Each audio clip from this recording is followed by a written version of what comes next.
ஒரு கிராமத்தில் காலை நேரத்தில் பசங்க எல்லாம் ஸ்கூலுக்கு கிளம்பிட்டுருக்காங்க. அங்கே ஒரு ஓடை மாதிரி போயிட்டுருக்கு. அது ஒரு அழகான பிரிட்ஜில் தான் க்ராஸ் பண்ணி போகணும். அப்போ நல்ல மழை பெஞ்சதுனால அந்த ஓடையில் தண்ணி அதிகமாக வந்து அந்த மரப்பாலம் இடிஞ்சிடுச்சு. பசங்க ஸ்கூலுக்கு போக முடியாமல் அம்மா கிட்ட வருத்தப்பட்டு சொல்லிகிட்டு இருக்காங்க, பாலம் தண்ணியால் உடஞ்சிருச்சின்ட்டு. அதை ஒரு கார்பெண்டர் வந்து கேட்டுட்ருக்காரு ஒளிஞ்சிருந்துட்டு. அப்புறம் மரம் எல்லா ஜாமானையும் எடுத்துக்கிட்டு அந்த பாலத்தை போய் சரி பண்ணுறாரு.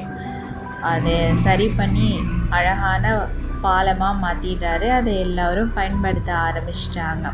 பசங்கள்லாம் ஜாலியாக சந்தோஷமாக அந்த பாலத்தை கிராஸ் பண்ணி வந்தாங்க. அதை பார்த்து அவர் ரொம்ப மகிழ்ச்சி ஆகிட்டார், ரொம்ப பெருமிதம் ஆகிட்டார்.